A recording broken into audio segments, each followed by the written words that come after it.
Good evening, folks, and welcome back to yet another episode of South the Cheddar Curtain. As always, it's your boy, Devin Hine, sitting across from the man, the myth, the legend, Mr. Lucas Mueller. How you doing, Luke? I'm doing great, and hello, folks. Oh, yeah, I messed that You up. did, but that's okay. It's been a little while, honestly. It has. Maybe I just wanted to spice it up just a tad. And I appreciate that. Switch it up. This is kind of our first true episode of the season. Right. There's football to talk about. There's real football, and oh boy, is there football to talk about. This is probably the most invested I've ever been in preseason football. Yeah, I completely agree, because previously, it's like Aaron Rodgers hasn't played the last couple preseasons, right? And if he did, it's like, nothing he does is going to matter to you one way or the other. If he throws an interception, you're like, okay, cool, it doesn't matter. We have Aaron Rodgers. We're fine. If he throws a touchdown, I'm like, well, duh, it's Aaron Rodgers, So that's kind of the perspective I had over most of the team.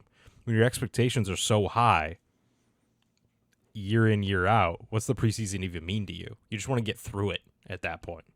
Yeah, and instead, this was like a sampler course, right? We get to see what Jordan Love looks like. We get to see what a lot of these rookies look like. A lot of guys that we've talked about in previous episodes, guys that we need to have not suck, right? Yep. Those sort of guys.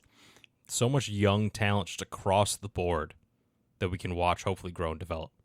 Yeah, it is a very exciting time to be a Packer fan. I know a lot of people are shitting on us, which we love here, bro. We do. We love that. Speaking of love, and no, we're not going to Jordan right now.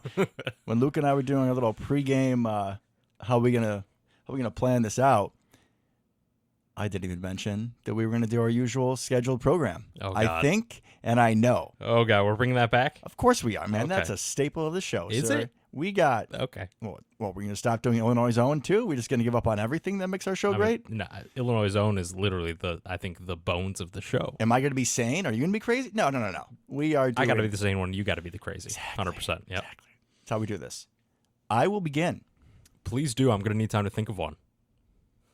I know that last year, you and myself and many other members of our greater Packer media, greater Packer fandom kept on asking, we get crossed to death. When can we start doing that? And the answer is now in the season of love, because this preseason we have seen Jordan Love hit on deep crossers, over routes, whatever you want to call them, where you go usually behind the linebackers in cover two, underneath the safety. We saw him hit Jaden Reed for it in a beautiful touchdown against the Patriots.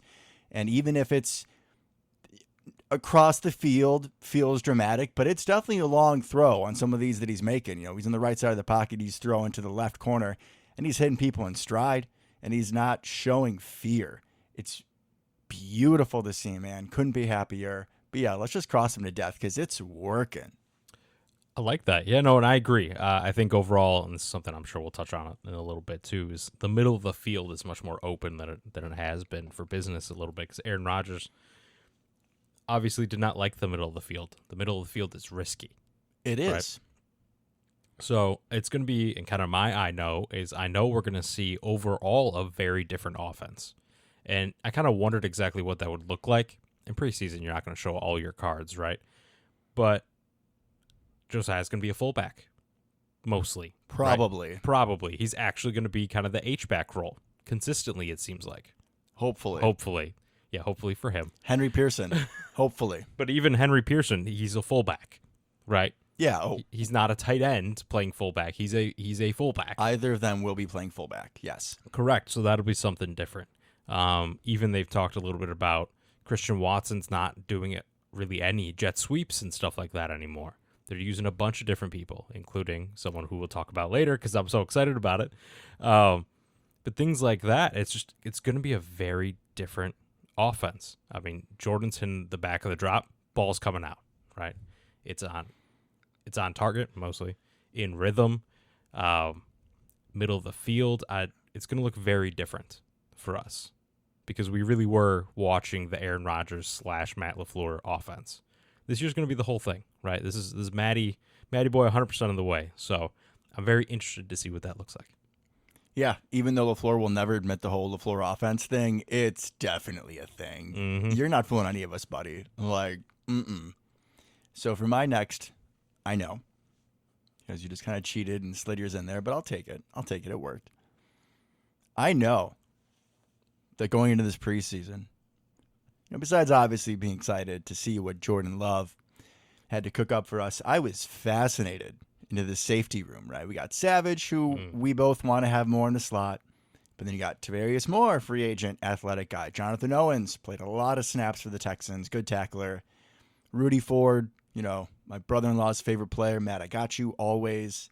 Was a little bit of a folk hero for the Packers last year. We got a lot of different pieces, and of course, Anthony Johnson Jr. And I know that I could not be more disappointed. Not necessarily out of poor play that they've been, Swiss cheese and full of holes, but man, other than that Dallin Levitt picked interception or pick off the tip from pressure from Brenton Cox, I think he got a hand on it. Mm-hmm. There ain't been nothing. There's been so little out of that room to really separate oneself, and just a golden opportunity for so many of those young men. I'm really hoping I think we play Seattle this week, that someone just looks themselves in the mirror and takes that other safety job. My God, man, I don't want to be rotating people in. And you're seeing guys like Jonathan Owens playing in the fourth quarter. Yeah. Against quarterbacks that, when we're playing Madden are like 52 overall, bro. Like, you shouldn't be having issues with these guys when you're still in. And it's just been a little disheartening for that room. Yeah, no, I'd agree. Obviously, my guy going into the season a little bit was Anthony Johnson Jr., right? And he hasn't done a ton either. It's a hard group. It's a hard group to kind of wade through and figure out who's going to do what. I think there is potential there still, but I'm with you. I kind of hoped for a little bit more out of Owens, and we'll talk about these guys again later, but somebody's got to do something, right? It's a good thing we have a good cornerback group, because we clearly don't have a ton of playmakers playing safety at the moment. Hopefully something changes. Maybe the defensive scheme starts getting a little bit more exotic, a little bit more aggressive, plays to a couple of their strengths. Who knows? Obviously, you're going to play a lot of vanilla D in preseason. You're not going to give all the cards away. Right? Correct, yeah. We weren't seeing exotic blitzes or anything fun. No. So maybe some of those shifts in coverages and assignments play to some of their strengths a little bit more. Jonathan Owens did have a nice kind of tipped ball that could have kind of been an interception sort of thing, playing near the line. So maybe that's a little bit more of his deal.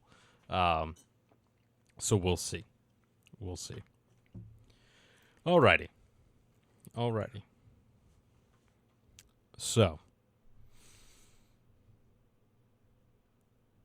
I think we're in for a very different special teams room, right? So Keyshawn's going to be the kick returner. We know what we got there. That's great. Is he going to be as good as last year? Probably not, because that was like borderline historic. But so we're good, right? That feels weird. That's kind of an inverse from the last couple of years. Having an automatic check mark is weird. Correct. Yeah. I feel good about our punt returner, Jane Reed. I think he's going to be really good. Give that man the ball. That's just the right answer. So I feel good about the return game. But there's this other side. All of the kicking I don't love. All of it. Yeah, Anders had another hard day, it sounded like. He missed 3 from Today, yeah. 50, like right in a row. Yeah. And Patty O'Donnell's been okay. I mean, he wasn't awesome last year. Him and what's his face? The other guy. Yeah, Daniel Whalen. He's done nothing. Yeah. And just uninspiring kicking, when I think historically for us, we felt pretty good about that part of it. It's always been the return game that's just been utter trash in recent times. Yeah, people want to talk about going from, Favre to Rodgers, but on the other side of that, you have Longwell, and there were a couple years in between. I think there's only like one kicker that went between Longwell and Crosby. I feel like there were a few ones. I remember, like, in our shitty years with Favre, after Longwell, I feel like we had some real struggles, like Dave Rayner, a kicker. Yeah. So there were a couple guys in between there, I think, and it doesn't matter. But Ryan Longwell to Mason Crosby was also pretty sick, just not needing to have that question mark, if it's like a 50-yarder. For a lot of teams, and looking like for us this season, it's going to be a question of, okay, it's 4th and 4. We should be keeping Jordan on the field. Right. And it's unfortunate to have, and there was a play in one of the practices of the Patriots. We were down coming back late, and it was a game-winning kick, I think in the 40s range. And you just missed it. Like, if you're going to have that development from Love in the offense, and hopefully from the defense and, like we said, other areas of special teams, we can't be coming up short because our kicker sucks or is inconsistent, whatever you want to say. Yeah. But I'm afraid it's going to come back to bite us this year, and I don't really have a different answer. I'm not going to say at this point, go sign Mason or go trade for somebody. We're going to keep this kid because he's a draft pick. And his brother, too, if we remember. Did the exact same. Well, I don't want to say did the exact same thing. Anders hasn't actually failed yet. But his brother. But Daniel did against us. But also, wasn't he the Vikings kicker when they had Seattle when they played in like Minnesota Stadium in that playoff game that missed a 22-yarder or whatever it was to win the game? Yep. But Rick Bisaccia took glass half full in that, and he's like, yeah, and his brother went through struggles too, and is still a very good kicker. He's second best in the league, probably behind Justin Tucker. So one thing, and this is going to sound like a dig, and it's not meaning to, he can go to his brother and be like, how do you mentalize this? Right. How do you push through these struggles? Because he was, he had another rough day before the Patriots game and then nailed like a 52-yarder, which I think would have been good from like Crushed it. 57, 58. Yeah. Boy looked 50 great. You got to be consistent in this league, especially at that position. One thing I will say is hopefully he's a gamer. Right. Some people are like that. Yeah. We don't have a big enough sample size to determine that with him yet. But yeah, I think you bring up a really good point with, we were spoiled with quarterbacks and people don't think about it. We were very spoiled with kickers. Mm-hmm. Because most teams don't get to experience that. They don't have essentially two kickers for, again, like 30 years of consistent good to great play, right? They go through them all the time. If you look at any other team's roster, they just cycle through them, right, with very few exceptions. So it's going to be weird. The tables have kind of turned on special teams. What once was good is now bad, and what once was bad is now good. But, hey, we'll see. It'll be interesting. He said, hopefully he's a gamer. Time will tell. And he's young. I mean, hopefully he figures it out. Mm-hmm. We'll have to ride with him a little bit.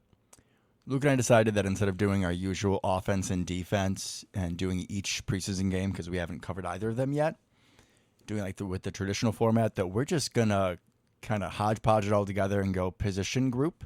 Yeah. Because I feel like for both of us, the game's kind of blended together. So we'll start at quarterback. Talk to me about Jordan Love.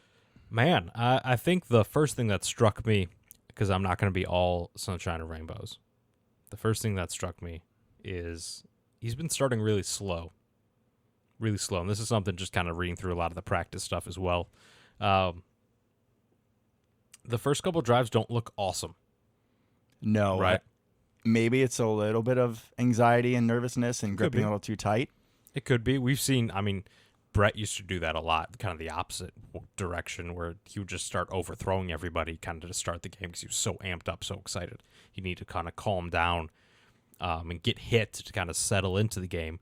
Jordan doesn't have quite the same way, but you could just tell he's just not quite right, and then he turns it on as he gets drive after drive after drive. So it's more apparent, I think, in preseason because he's only playing 2 to 3 drives. So if one of them sucks, you can tell. Over the course of an entire game, it won't be as noticeable, I feel, but just something I kind of saw. But overall, I feel he has been as advertised. I think the struggles that I expected are going to be there, right? He's not Aaron Rodgers. He throws dangerous passes at times. He does. He had a couple against the Patriots on the move, right? He was going to his left, try to kind of like just whip it back to Musgrave, as Musgrave was also going right to left, but it was behind him. And there's a lot of Patriots everywhere, and the ball fell to the ground, and it was fine. It was just an incomplete pass, but that was just a messy play that we are not used to for the last 15 years. So we're going to have to get accustomed to more risk-taking, right? Some worse potential reads and ball placement like that. But now that I've kind of gotten a lot of the bad part out, I think overall I've been very pleased, and there's a lot to be optimistic about his future going forward because he can throw the football, right? He's had some of those wow throws. And he's reading the defense relatively well. I like how quick he's making decisions, which is kind of the anti-Aaron once again. But overall, I think he's shown he can show up against NFL caliber defenses. He's looking a lot more like Philadelphia Jordan than he is Kansas City Jordan.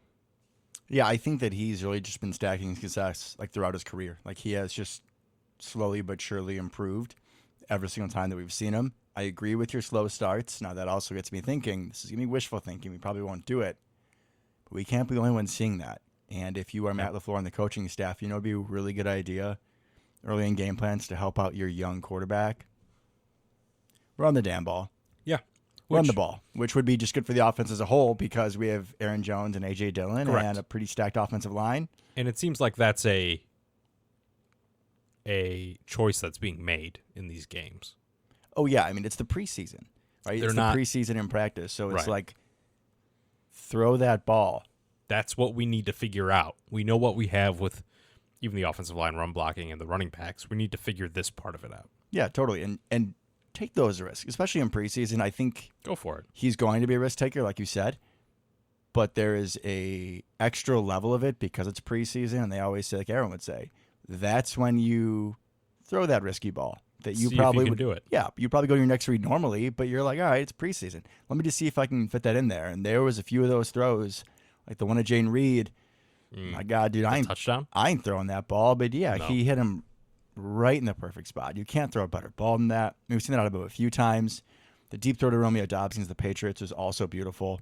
I mean, we had that show after Kansas City, and I remember you just sitting being like, Devin, like, what are you seeing out of him? Like, we're not everything that was advertised out of the draft that we heard.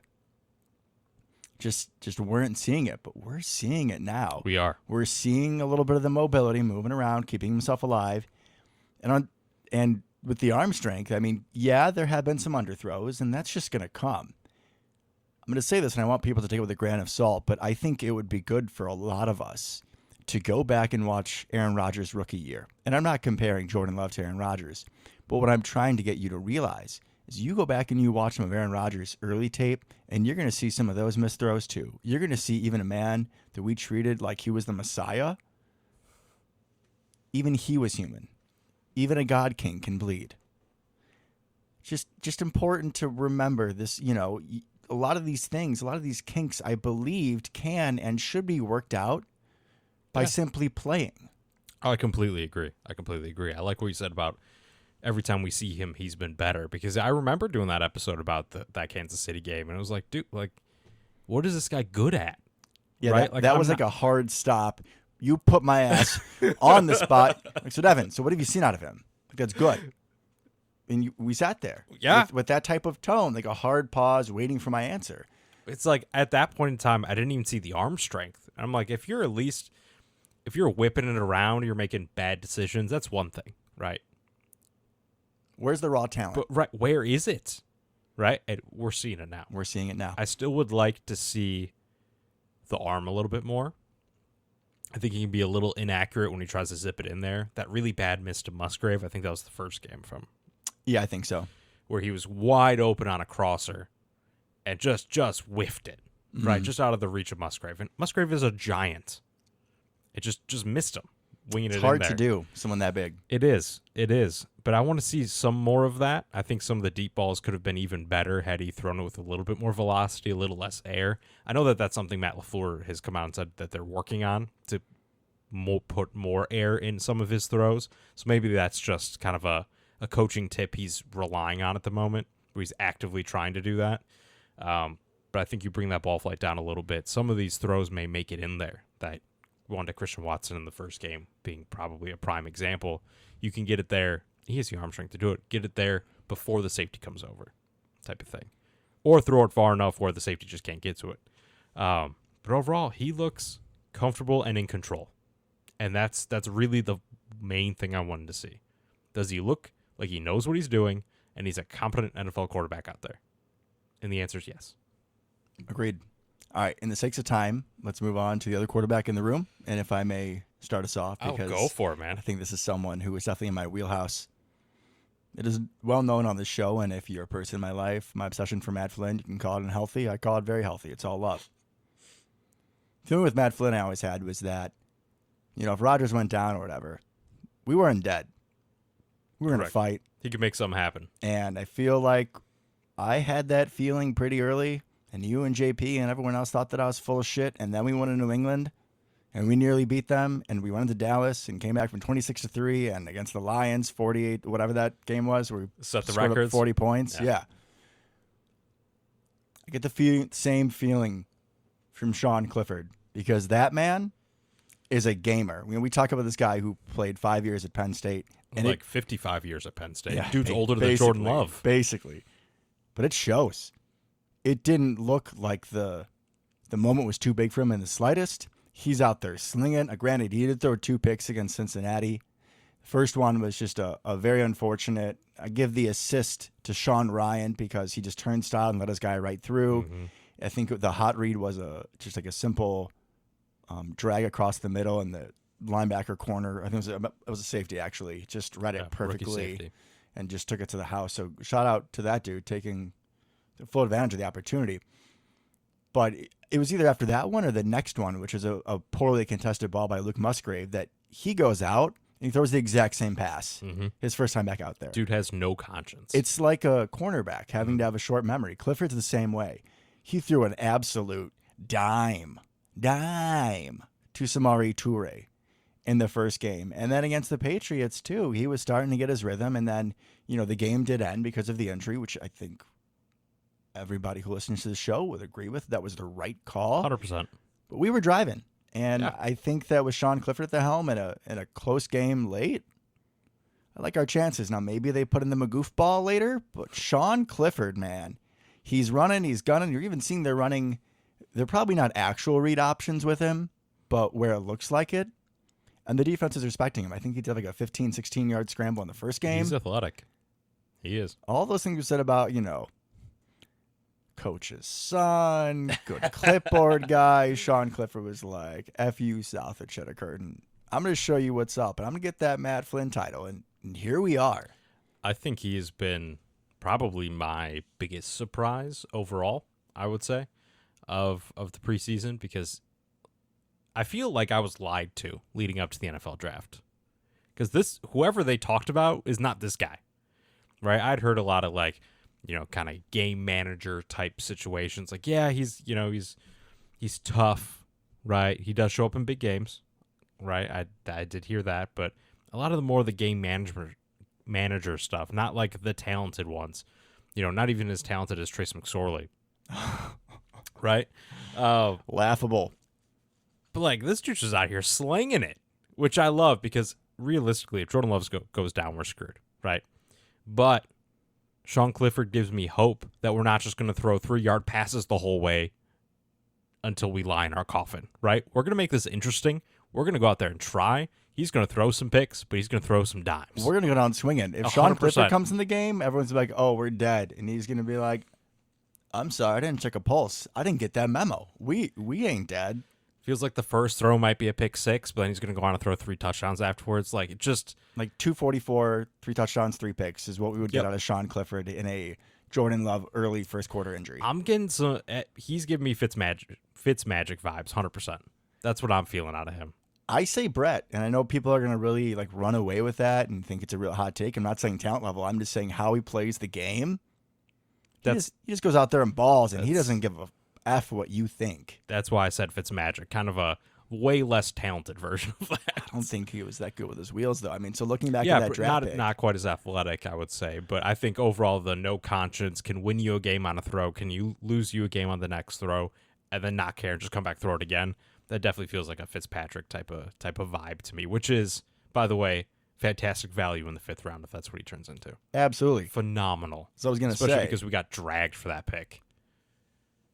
Rewinding, if you had to look back and give that pick a grade right now. I mean, we were not kind to it. We're going A's, baby. We're going A's, and I'm saying that for both of us. And if you try to dispute that, no, I'm with finish you. your drink, I'm with you. The show is done. Or you can head upstairs and I'll finish it. I was going to say, this is my house. You can't kick me out. I can kick you out if you speak blasphemy. All right. We're at 24 minutes. We're going a little slow. We need to keep on rolling. That's okay. The running backs are pretty quick. Running backs. So Aaron Jones hasn't really done anything, which is perfectly fine. Good. Don't hurt him. A.J. Dillon, he's been fine. He hasn't done a ton either, which is also okay. We know what we have in those two. So RB3 battle, the incumbent being Patrick Taylor, hasn't seen a whole lot out of the RB3 little room. I would say he's probably seen the least of the carries, but when he's been out there, I mean, he did score a touchdown off of a nice Luke Musgrave block, I believe, in Cincinnati. Yeah. So he's taken full advantage of the opportunities he's been given. He's looked a lot like Patrick Taylor. Yeah, it was nice to see a little more pop in him. Like, Yeah. I feel like he's very subdued and like very chill, but when he scored, he went up into the Lambeau leap. That was I was awesome. excited. I was like, good for you, PT. I want to bring up Lou Nichols next because just nothing out of him, right? Even early in camp, just not great. So we spent a draft pick on him. Not great. Yeah, he's been the worst back out of He's the probably whole been the group. worst draft pick so far. But hey, I think he's also Sorry. banged up too, but yeah, he's done been nothing. dealing with some injuries. But even before that, he couldn't catch a football and stuff. So I imagine he's going to be on a practice squad. He's not really in the battle anymore. I think going into the preseason, I thought he was going to be in the battle potentially, Same. and it ain't happening. Yeah. Partially because of Emmanuel Wilson, who's gone off for I think like 3 touchdowns in 2 games. he's awesome. I love that ran guy. for over, I'm pretty sure, a buck in both games. He's looked really good. Granted, it is against, 3rd, 4th string defenses. But at that point, what's he supposed to do? Look bad? No, all he can know. do is I'm look just good. trying to say like sample size, and also as we mentioned before the show, I think we really need to see what this kid can do in pass protection because that was a deciding factor in Patrick Taylor versus Tyler Goodson. Tyler Goodson being the much more polished traditional running back, but smaller but very electric. electric. compared to Yeah, Taylor. I mean he can break one for 50. Patrick Taylor 100%. can break one for 5. Hey, his touchdown run was longer than that. Fair, but like when Like he a goes solid for 5, it was still great. Yeah. Yeah. He but Patrick Taylor does contribute on special teams and he is a good pass blocker, so I think that's the piece of this whole running back 3 situation. If we even keep a third running back, because last year we didn't, but if we do, we really need to put Emmanuel Wilson in pass protection situations this week and see what he can do on teams and kind of go from there. I agree because I really like what I see out of him as a runner. I think he's got a little bit of pop with the 80-yard touchdown. I did not expect him to make it all the way. I will say that Matt LaFleur did bring up his conditioning a little bit after the Yeah, Patriots game. he was I a little believe. gassed apparently. Yeah, so that's not great. But really good vision. Like that's the big thing for me for him. Like he's not the world's greatest athlete, clearly. But he's got good size. He seems to be a good athlete, not great. But really nice vision. There's that one run to the left where he kind of just squirted through the hole. I don't know if it's the first run of the game for him. Yeah. That was great. I think a lot of running backs would just ran straight into the line and completely missed that hole. But he's got some vision. He's got a little bit of juice, I think. He's got a little bit of wiggle for being a relatively bigger plotting guy. So I like him. I like him a lot as a potential Patrick Taylor replacement because if he can figure out pass pro, if he's not god-awful at it, I think he has much more upside in an actual running situation than Patrick Taylor. I think he can get more than 5 yards. And there's something just fun about seeing the 31 jersey on offense. It feels like he's one of those running backs that we had in like the Varen Morency, Sem Congato years, like just like 100% a random ass number. Kind of brings that back. Random guys that would show up and run pretty well, like, you're my new favorite player. Love it. He fits into that perfectly. So under receiver we go. Because Tyler Goodson did like one thing and that was it. He hasn't really done anything. Yeah, so recently. it's Patrick Taylor versus Mr. Wilson. So wide receiver, It's been interesting. it has. I think that Christian Watson and Romeo Doubs have been pretty as advertised. Romeo Doubs continues to be an absolute dog when it comes to some 50-50 balls and then think drops easy ones. He's better than advertised. Romeo, for me anyways. I really like what I'm seeing out of him. He's still dropping easy ones. You're not wrong. I think Christian hasn't really done much, which once again is fine. I'm going to put him in the Aaron Jones, yep. AJ Dillon. Like, we know you're going to be good. Like, I'm not worried about you. We're clearly not trying to get you the ball a ton anyways. But Romeo, I feel like he's really stepped up into what we saw at the beginning of last year before his injury, where he was that really good possession receiver that had some pop. That's kind of what we're seeing. He's beating people deep frequently, but he's also snagging a lot of those slant routes that can get a little contentious there in the middle. There's that third down play where Love just kind of dropped back, got to the back of his drop, and just ripped it straight to Romeo in kind of a contested catch situation, plucked it out of the air away from his body. I was like, man, that's perfect. We need that. We missed that last year. The only person we really had that could do it was Allen Lazard, and he's obviously gone. Romeo has way more upside than Allen ever did, receiving-wise anyways. Totally. So I think also, we don't really talk about fantasy a ton, but I think Romeo is going to be a sneaky fantasy play. Yeah, so when you draft my team, that's not a bad idea. I'll see what I can do. Because Christian Watson's going to get a lot of touchdowns. Jaden Reed, too. Put that on your list. Okay. I'm gonna pause for a second for the listeners at home. So I was in a league with Luke and a couple other guys that were in his wedding, alongside me, of course. Got to have the co-host. Come on now. Correct. Thank you for that. And I was in this league maybe 3 or 4 years ago, and I just wasn't paying attention. I think I was in 3 leagues at the time and just didn't take it seriously. There was an opening this year, and I was allowed back in on the condition that either Luke or Pat, who's in charge of the league, shout out Pat, thanks for the invite back, that Luke has to draft my team. So we've done a little bit. We're going to do some more, talking strategy. I'm hoping you're not going to be too biased, but I swear to God, if you draft me Kirk Cousins or something, you're finding yourself a new co-host. No, Sean Clifford. All right, I'm here for it. You're a big red dog. You got to do some things. So Romeo, I think, is going to be a good play. I think he's going to be a good play. I think he's going to have a lot of catches this year. And teams are going to be, doubled up or at least shading over to Christian Watson. Mm-hmm. Luke Musgrave is going to be a problem. We're going to get to him, but him and the next guy, Jaden Reed. Jaden Reed, if I may, I'm going to jump on this real quick. I got like one big thing I want to bring about Jaden Reed because I don't think you're going to bring it up, but go for it, man. What did I say when we drafted Jaden Reed? You're a big fan. What was the big thing I led with? Great question. The big thing I remember leading about with Jaden Reed is that this guy's like 5'11", right? Yeah. And he looks like he should be a slot guy because 100%. of his just physical skills Mm-hmm. and the nimbleness, and probably his like cone drill was, I'm sure, amazing. But what I said was that you go look up Jaden Reed highlights, you see a lot of them out wide, and you see him mossing people, and whether it's Love Money or it's Cliff Daddy, like it don't matter who's slinging the ball. Doesn't matter if Jaden Reed's covered. He's open. And he had multiple 50-50s, go get him. And you know what? He went and got it. That dude is a dog. He really is. Naperville's own. Naperville's, thank God, the best I believe own so. already. He's already the best own we've ever had. I mean, we're going to talk about one of the other ones, but yeah, that's completely fair. I think when we got drafted, two of the people we brought up were Steve Smith. That's a lofty goal. Ice up, son. And Antonio Brown.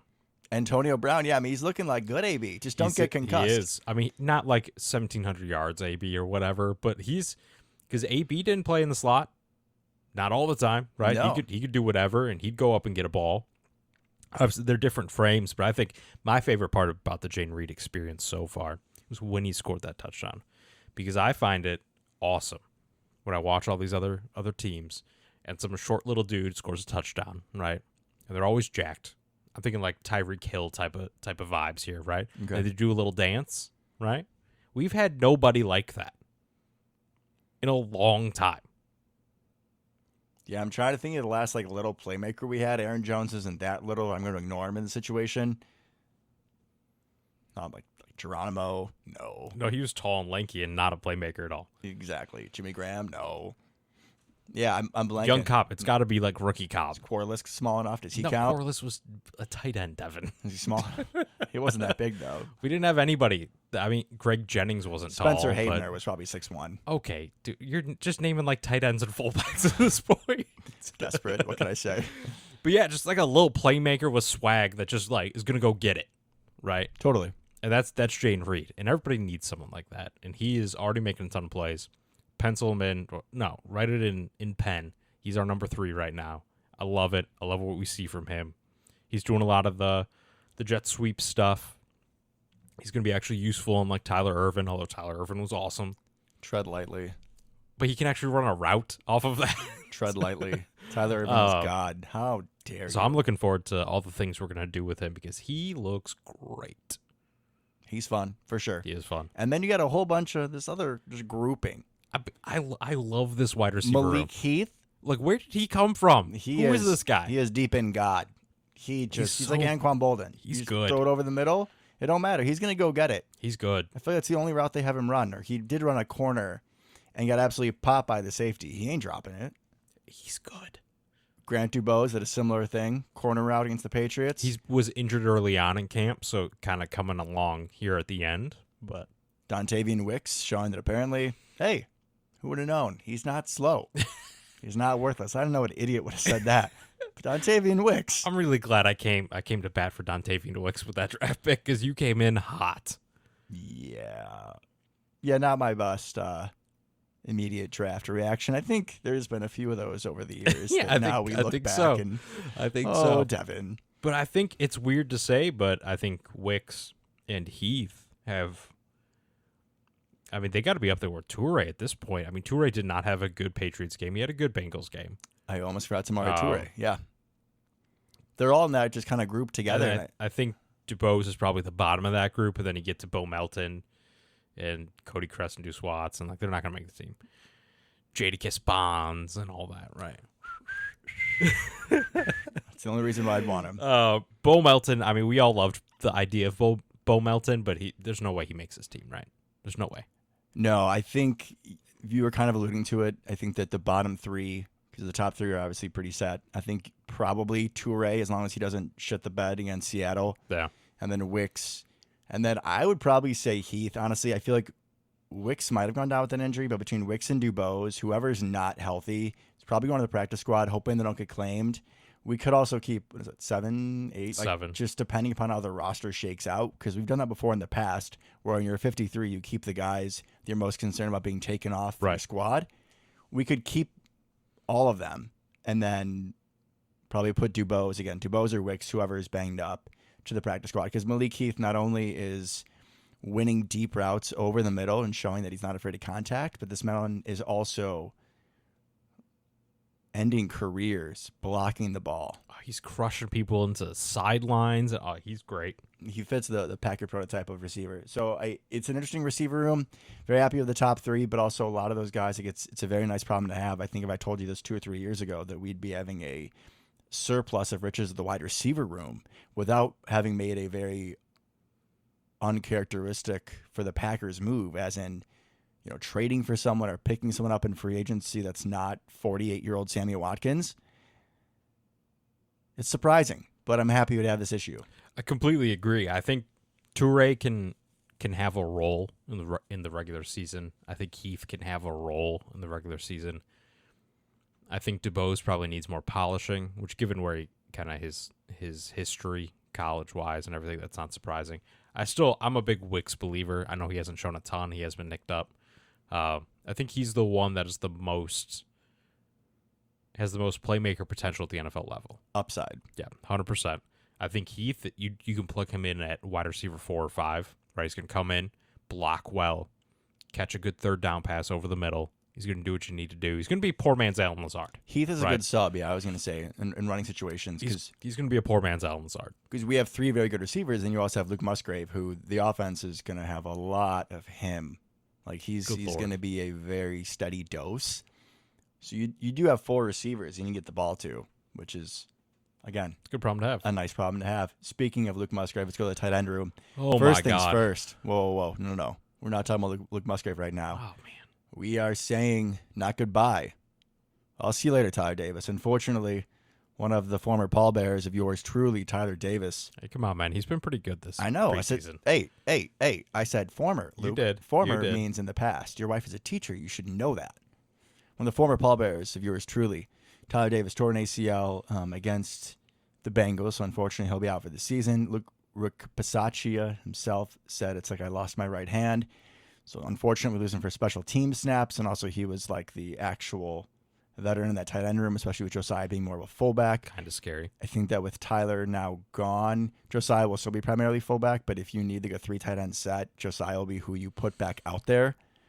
Moving back to the traditional tight ends that we have, Luke Musgrave has just shown that he's a dude. He is so fast. He's going to burn people.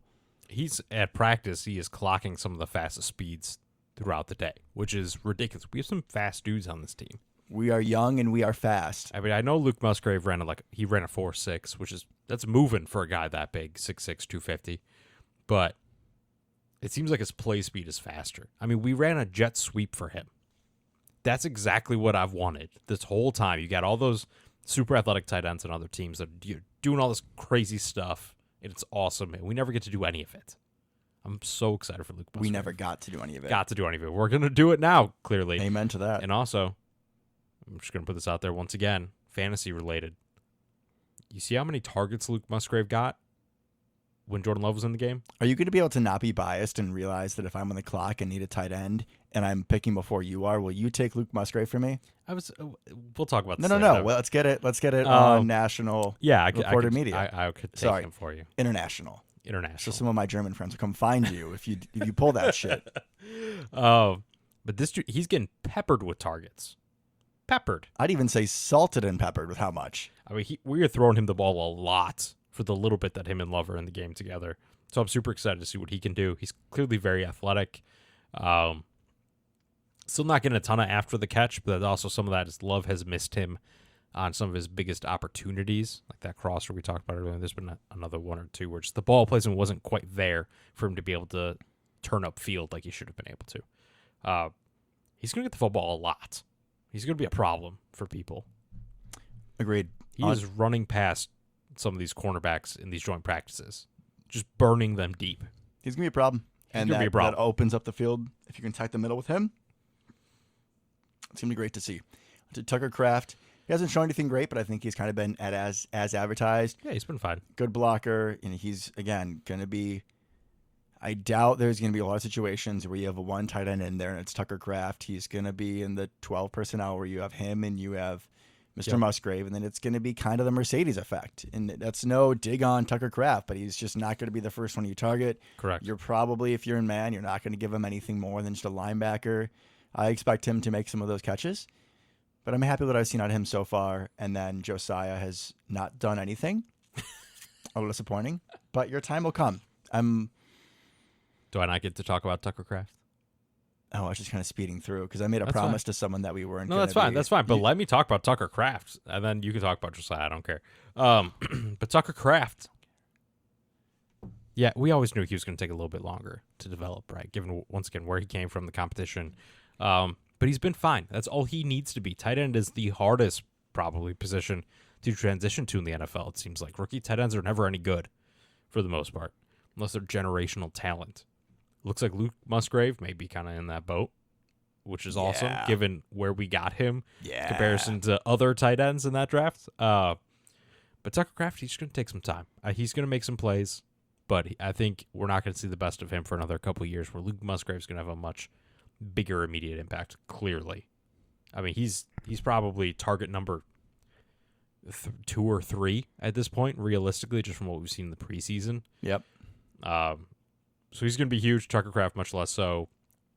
Austin Allen's a person. I don't think he's making the team.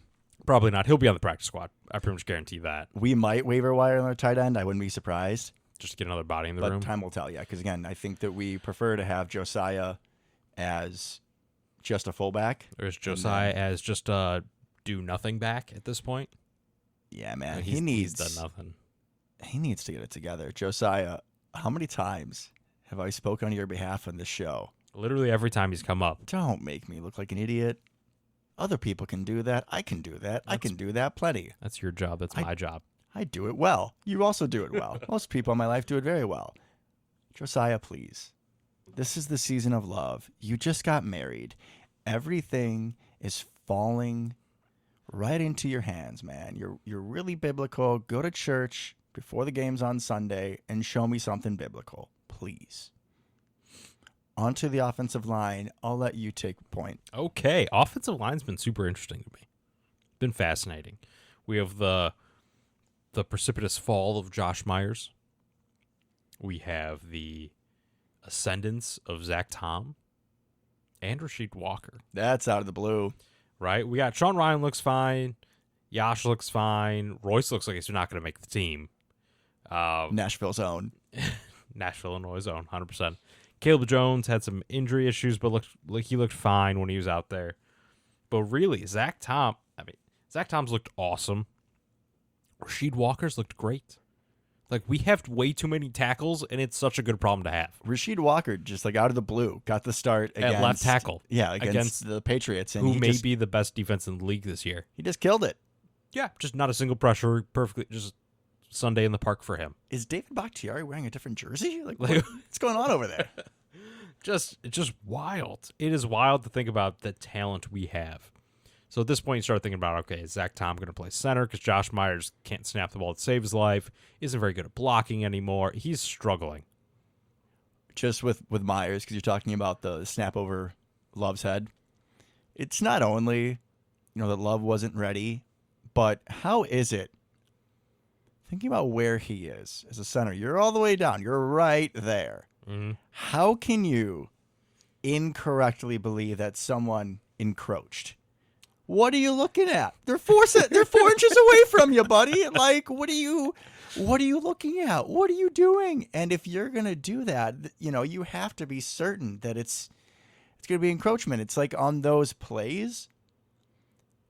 Like, if let's just say it was a free play, and the ball gets to Love clearly, or they call hike and it gets to Love and it's clearly, and sometimes those flags come out a little bit late. Yeah. But even then, like, Love then has to make sure that it's a free play and he sees the flag coming out before he goes and just whips it downfield somewhere into triple coverage. Yep. Yeah, you have to be sure of it. So, brother, Josh Myers, eat some carrots, get some Lasix, get your eyes fixed, and figure it out, buddy. Yeah, he's had a rough time. He may get promoted to guard sooner rather than later. I mean, I hope not. Obviously, us picking him over Creed Humphrey hurts to this day, but he's been a little bit of a problem. But once again, steady Eddie over there, John Runyon, just not making a sound over there, just rock solid right guard. Love it. So shout out to John Runyon, because we have no reason to talk about him at all. He's just the starting right guard. He's pretty good. He's just the old pickup. That's what we're going to call him. He's not really that is. old, but he's just consistent. He'll Really get you down to the is. quarry, no problem. So, like, what our starting line right now is Bakhtiari, Big E, Josh Myers, Runyon, and Tom, with Tom maybe going to center. Then we got Rasheed Walker versus Yash as the backup swing tackle. I might challenge you a little bit there. I would like to see in this last game, I would like to see you put Zach Tom at center and you put Rasheed Walker at right tackle and you would potentially try to maximize. I agree. A lot of people are saying that's the best 5 you can have. I would like to see Rasheed at right tackle and more of Zach Tom at center. I want to see Zach Tom at center versus ones. Yeah. Yes. And then if Tom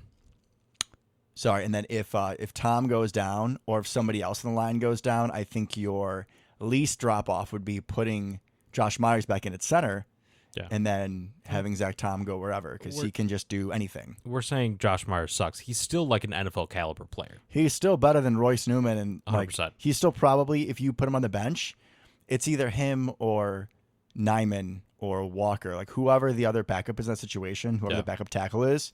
One of those two is the next best one in, at least for Myers at center. That's why you then would pull Zach Tom to wherever he needs to go. Correct, because he's like Little E. We got Big E in Elgton, and then we got Little E in Zach Tom, because he's just mini version of Elgton Jenkins at this point. You just think about if we have those three like running to the left and to the right will still be good. I still like John Runyon and then whoever else plays right tackle. But I mean, just probably Tom. Just those left. But I'm saying if you have Zach Tom, then Elton, Yash, then Rasheed. Bakhtiari, it's pretty sick. It's crazy to think about. We have probably 5 starter level tackles. Yeah. That's wild. It would be nice if we had more options, but I mean, honestly, where else would you go, right? Like John Runyon would be hard to supplant. Yeah, no, he's good. I'm fine with John Runyon. If he is your second worst NFL lineman, that's pretty good. John Runyon got a good line. He would be the number 1 on some teams. He would be. So offensive line looks awesome. We don't have awesome guard depth, I guess, is the only issue. That's because half our tackles are awesome guards. So we're fine. We're okay. We're good. I'm excited about that. D-line. We did release Jake Hansen. With injury designation. He was terrible anyways. So he was. But that also kind of makes me think like, hey, then the only center you have is Royce Newman. Royce Newman. Zach Tom, Josh Myers. Those are the only two. Yeah, so then Zach Tom should be playing center. James Empey. No. Whoever that guy is. Defensive line. Go for it. What do you see? What do you like? Again, another time where I should have gone to Jewel and see if I could find some exotic crow to eat. Colby Wooden nearly had a pick in the first game. Colby Wooden's been good, man. Colby Wooden's been good. Carl Brooks has been awesome. I feel like he's been lining up in the middle, kind of like I thought he would. Which one did you hate? You hated one of them. I didn't like either of them. I felt like there's extra vitriol for Brooks because you're like, he's 300 pounds playing outside linebacker. Well, I just didn't like how they listed him. But I was not sold on either of them because I thought they were both going to be really struggling getting off blocks because they were a little undersized, not what we needed. And damn it, I was wrong. Not the case. They get off blocks. They've both been in heavy pursuit. Even Jonathan Ford, if you look at the sack strip fumble by Kingsley and Obari, Kingsley comes off the edge, of course, and then just like speed rushes to the outside. And as a quarterback, when you have that, when you know you have an edge rusher, because it's a feel, you step into the pocket. Well, Mac Jones had nowhere to step up because Jonathan Ford was delivering the center back to Mac Jones. Little reverse deja vu there for you. He's made a big step. Jonathan Ford looks like he can play now. And he did not last year. He was just a giant body.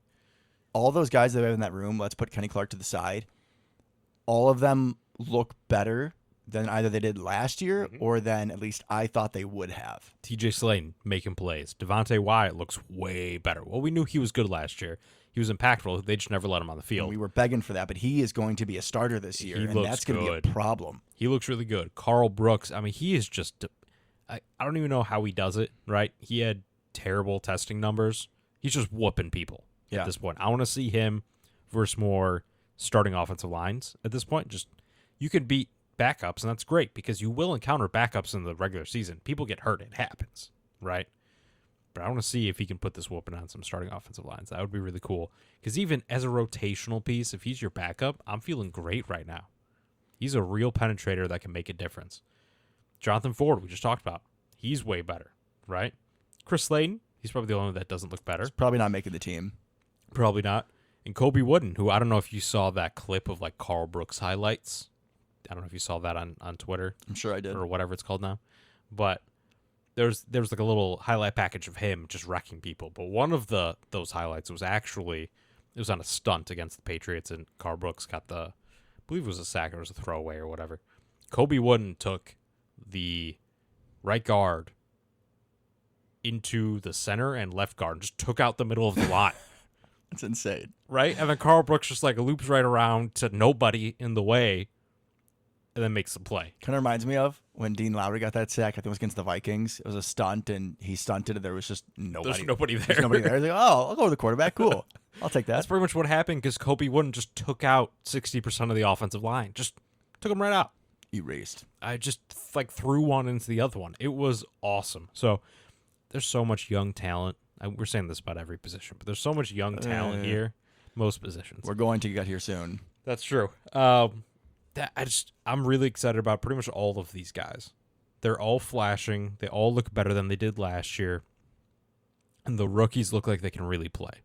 And we got these in the middle end of the draft. So far, it looks like pretty much every pick can play NFL football. Maybe not Lou Nichols, but besides that. Correct. Besides Lou Nichols, it looks like every pick can play NFL football. Especially that's huge. Especially Sean Clifford. Especially Sean Clifford. Because he's a big red dog. Outside linebackers. Outside linebackers. I'm probably, again, just going to blitz through this. Pun not intended, but happy for it. Rashawn Gary looks like he's going to be coming back in a timely fashion. Great to see that. Preston Smith, don't really see a lot of him because it's preseason and he's ancient. Justin Hollins continues to be a dude. He, again, playing more with the second team, but when he gets in, he's had a few pressures, and I've liked what I've seen out of him. Kingsley Gnabry he's really stood out. Preseason darling. I liked what I saw of him last year, and he continues to just maul linemen. He's winning with power. He's winning with speed. The motor is relentless. This is someone who might be pushing for Preston snaps at some point in the season. And as I'm going to get to next, Nessie hasn't looked great out of all the rookies. I think he's been the one that's disappointed me a little bit. Did look better against the Patriots, but in Cincinnati, there are a few times where he just didn't. You could see he was not in the right spot, or like the running back like broke out on the side of his block, like Nessie couldn't get off, and then Nessie's like turned around. I was like, bro, your eye was on. Your Barrington zone. Your Barrington zone. So I think that I watched a little bit more of Nessie, and it just seems like at the moment he doesn't have much of a plan going into the play. A little lost. Maybe lost, moments a little bit. He's very much relying on strength and athleticism, which has paid off. He seems to collapse the pocket a good amount, get some pressure on the quarterback. He's not beating his guy and has a clean shot at anything, run or pass so far, from what I've seen. At least in the Patriots game, I agree that he did, I would say, contribute to some pass rush. Yeah. He wasn't the main, but he he's helped also collapse the pocket. Help collapse the pocket. Same thing with the Jonathan Ford plays, where you're eliminating places they can go, and then also it's like a millisecond, but it's still something when you think you're going to I'm going to move up and right, and then, oh, no, Nessie's coming. And then you got Nessie's walking the tackle back at me. Yeah, and then oh, that's Kingsley and Abari going on my shoulder. Okay. Right, but that kind of sounds similar to early Rashawn. That was kind of his thing. He just kind of ran through the guy towards you, and he didn't really get around anybody. And he hadn't quite gotten his move set down where he now kind of pushes and then rips and kind of hump moves towards the quarterback. But he looks like he can be useful so far, and we knew he was going to take a while too. He's a project. He's very much on the Rashawn Gary path, the Rashawn Gary plan, where we're not going to see awesome stuff. We'll see flashes this year. We're not expecting him to be starter level caliber until next year at the earliest. But it makes me so happy that some of these other guys are stepping up in that void. Oh, totally. And just having the different packages we can have, if you have 3 or 4 good outside linebacker pass rushes, is always exciting. The one guy I should mention, and our buddy JP, one-time co-host, to be remiss if we didn't, was Brennan Cox. We've seen some nice things out of him. He did have the tip that went to Dallin Levitt, because it's the only way Dallin Levitt could ever get an interception. He also had a really nice it's not going to show up anywhere because he did nothing on the play, but on one of the Carl Brooks highlights, it was really just a whooping by our entire defensive line and linebacker crew, which is awesome. But it was a run play. It was supposed to be kind of a stretch right concept. And then Carl Brooks just destroyed his guy, and the ball never got that far to the right, never went off tackle. But Brenton Cox beat the tackle and then just held him with one arm and just stood at the edge. Like, there's no way you're going off tackle. It's pure strength. Because he's just there, right? This is a former Georgia and then Florida recruit and player. Obviously got dismissed from both those places, which is why we have him, and he didn't get selected pretty early in the draft, but very highly touted, very athletic. Like, if he had been able to play through his collegiate career and not gotten into any trouble and had stayed at one school, I mean, you're talking first round or 2, right? Given his gifts and the production that he was kind of going towards. So if you can try to harness that, I mean, if he is your outside linebacker 5 or 6, that's ridiculous at this point. He's somebody that needs to start against Seattle, because I think it's going to be him or Justin Hollins. Justin Hollins is either 27 or 28, but he has given us pretty good snaps. I mean, He's good. At outside linebacker 4 or 5, just like we were saying with Cox, like, you really can't ask for better than Justin Hollins was last year. But Brennan Cox is a guy that if we try to get him through waivers, even with what he's shown at this point, I don't think he'll get through waivers. I don't think he can get him back on the practice squad. So if we want to relook at him, I do. Hopefully Seattle plays their starters. I would start him against Seattle, see what he can do. Because right now, I would probably, again, if you're doing like Madden-style ratings, you have at least a 5 or 10-point advantage for Justin Hollins. But it's going to be, we'll see what they do. And also, you have Justin Hollins, who has never been in any trouble whatsoever. And I'm hoping that Brenton Cox is head on right. He's been good so far. But you do have this, like, hey, you don't know. We're taking a risk on someone who, A, will he develop, and B, like, he hasn't shown consistently for a long time that he cannot be a knucklehead. Last year, after we signed Hollins, they talked about his leadership qualities in the room, in the outside linebacker room. Stuff like that goes a long way. So I have a really hard time believing we're going to cut him. And he's productive. He's productive, a good guy. The rest of the team likes him. He has some sort of leadership role, being one of the elder statesmen at this point, I guess, because he's the second oldest to Preston, right? Yeah. But Cox has some, like, legit upside. I think if he can get there. He's got a super long way to go, but there's potential there. It's just going to be interesting. And thinking about, like, other positions, you're talking about at wide receiver, where if you maybe keep an extra guy or two that you're not necessarily going to keep on the team, but you want to sneak him into the practice squad. I think just looking around this roster, we're going to run out of guys that we would want to have back that we think safe with, like, potentially going to practice squads. Like TJ Slayton, Carl Brooks, all those guys would be taken. Yep. At least our good backup offense line would be taken. Like, we're just going to run out of spots here. Let's go to linebacker. Inside linebacker, yeah. This is an easy one. So Quay and Devondre, I think, are pretty much status quo. Devondre was a little banged up, but he's also, like, pissed off as hell on social media. He's going to be going for heads this year. Can't wait to see it. Yep. I loved him before, but someone who wears their heart on the sleeves, big surprise. They're a Devin guy. Quay looks good, fine. Good. He's Quay. And then Isaiah McStuffy, I think, has still looked like a good, solid linebacker 3. Because he's gotten a lot of these starting reps next to Quay, and he's looked good. I think that's pretty locked. And then you have Eric Wilson and then the converted safety, Tariq Carpenter.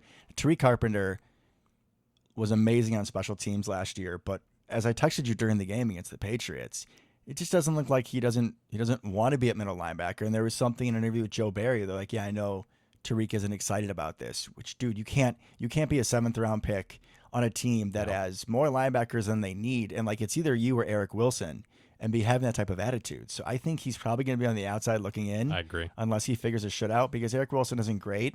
But there were times where we had to have Eric Wilson and Isaiah McStuffy out there, and it wasn't Quain or Vondre, but it wasn't. It was fine. It was fine. It wasn't B.J. Goodson either. When you're on inside linebacker number 4, there's only so much you can hope for. For sure. And Eric Wilson's fine there. Defensive back we go? Or cornerback? Cornerback, another pretty easy one. I think, obviously, Rasul, Jair, they are what they are. Keyshawn's looked pretty good in the slot, I think, overall, especially the first game against the Bengals. I think he had a couple of TFLs, or like right in the line of scrimmage against Cincinnati. Good. No hesitation. Stokes, I think's Pup. alive, right? I'm Pupless, pretty sure I've seen him on the sideline. Otherwise, we'd have no idea that he was still breathing, so good for him. I'm going through a lot of the bad ones first. Shamar. I think Shamar's still making this team. He looked bad against the Patriots. Not great. I thought he looked good against Cincinnati. I agree. And I've heard overall good things from him. I mean, if we're going down to the bottom of the roster here, so let's just, pretend that Stokes is on PUP list, right? Yeah. So Carrington Valentine is probably 4. 100% he's 4. He had a balling out. Great game against Cincinnati. Got a little exposed against the Patriots, but also doesn't help when your safety doesn't help you over the top. And he still made plays. I mean, he's not Jair, and but there's no hesitation. Right, he looks like he can play in the NFL. Which for a 7th round pick is already a huge win. Like you see some of these guys, Demarius Randall and whatnot, that play slow. Or like when Savage is being bad, he plays in his head. Yep. Carrington Valentine plays like a dog. 100%. He's got that. He's got the fire and kind of swagger you need to be a starting caliber cornerback in this league. I think we carry 5 going into the season. So I think Shamar is the next one over Corey Ballantyne, because you can't have Corey Ballantyne on the roster. That's going to be too much Definitely for you to not handle. with Carrington Valentine. Yeah, I know. You really struggled with that last time. And Condre Thomas just isn't quite there. But I think that's where we're at in the corner room. I completely agree. And safeties, I mean, we already mentioned talked it. about them. So, again, I guess we can go to kicker and punter, and then our keys for Seattle as we wrap up. But, I mean, kicker, I guess we already kind of discussed both of these, too, is that we'll see what the kid can do. We need more consistency. And punter, it was probably Andy Herman or one of the other guys, other members of Packers media other than us, that mentioned, if the competition is close between O'Donnell and the rookie punter, some people would say, oh, you should take the rookie because he's cheaper. You take Pat O'Donnell because we're going to be punting in Lambeau in December. Yep. And wherever the NFC wildcard playoff takes us I like it. into December and January, and then I don't know where the Super Bowl is this year. We're not getting the bye? I don't think so. I think we'll have a little, we'll have some up and downs. Carlson will win people some games, but yeah, no, I agree. We'll be okay. All right. So I just think looking at Seattle, I think it really just matters for us. Like, what are the people that we need to have answers about? And for me personally, like guys that normally like wouldn't start that I want to see start are Rasheed Walker and Zach Thomas, we talked about. Agreed. Brenton Cox. Yeah, I need to see a lot more of him. And then I would like to see Carrington and Shamar. Just more reps for both of them. Yeah. And then at safety, don't play Savage.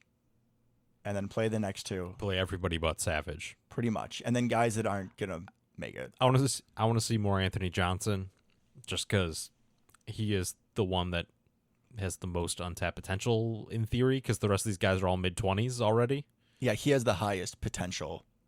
Or at least we don't know what it is yet. The We kind of untapped. know what everybody else is. I mean, he almost had a Nick Collins-esque coming over safety against he wears interception. 36. He does wear 36, but almost had a pick on the sideline against the Patriots. He did. 36, the black visor. He's got something about him that feels He old does. school Packers. Is he a combination of Gilbert Brown and Nick Collins? I don't know. I love it. But Nick Collins, Leroy Butler, when you're wearing 36 and you play safety for the Green Bay Packers, you're going to be a hawk. And Guaranteed. you're going to have to work on that vertical, son, because you're going to be making a few trips to Lambeau Leapland. You 100% are. That's the expectation. I'm hoping for it, because all these other guys are not quite doing much for me. And for the Not at love of God, no Dallin Levitt. at least I guess they don't look like they're not awful. No, They're just no just one's uninspiring. done anything. Correct. I think for me, running back 3, Yep. we need to figure that out. And then wide receiver 4, 5, 6. We got to figure that out. Fair. Whoever's left. Yeah, y'all got to figure it out on the field. I still think it's just someone's going to be hurt, and that's going to be who decides. Probably. Because a lot of those, I guess Malik Heath not so much, but the other two, they've both been banged up. I think that's how it's going to kind of sort itself out, as a lot of these situations do. Yeah, I would agree. I'm hoping someone takes the reins and be like, I am wide receiver 4. I am wide receiver 5. Just clearly outplays the other. That's what I'm hoping for anyways. I can't wait for you to reenact that next episode. In the third quarter, on a 3rd and 7, Malik Heath stood up and said, Lucas Mueller, I am wide receiver 5. That would be great. I'd That be would happy be for it, great. too. But yeah, I'm super excited. Overall, right? Just super excited about all of the young talent we have. Some people say that, Christmas, Hanukkah, whatever, that's the most wonderful time of the year. Bullshit. This is the most wonderful time of the year right here, right now. Nothing but optimism. Hell yeah. Hell yeah. Love I'm it. hoping we still have a lot more positive shows going forward. I think that we do have our expectations tampered a little bit, but we are also both really excited for a lot of this young talent. It's going to be a really fun season, man. I can't wait. It's going to be exciting. There's going to be ups. There's going to be downs. We're going to laugh. We're going to cry. There's going to be a whole lot of love and maybe a little Clifford. Hopefully, very little Clifford. Hopefully, human victory cigar Clifford. I'm feeling like Wildcat, the Clifford cat. Okay. All righty, guys. Well, that's enough size out of Luke. So that means until next time, Go Pack Go. go Pack Go.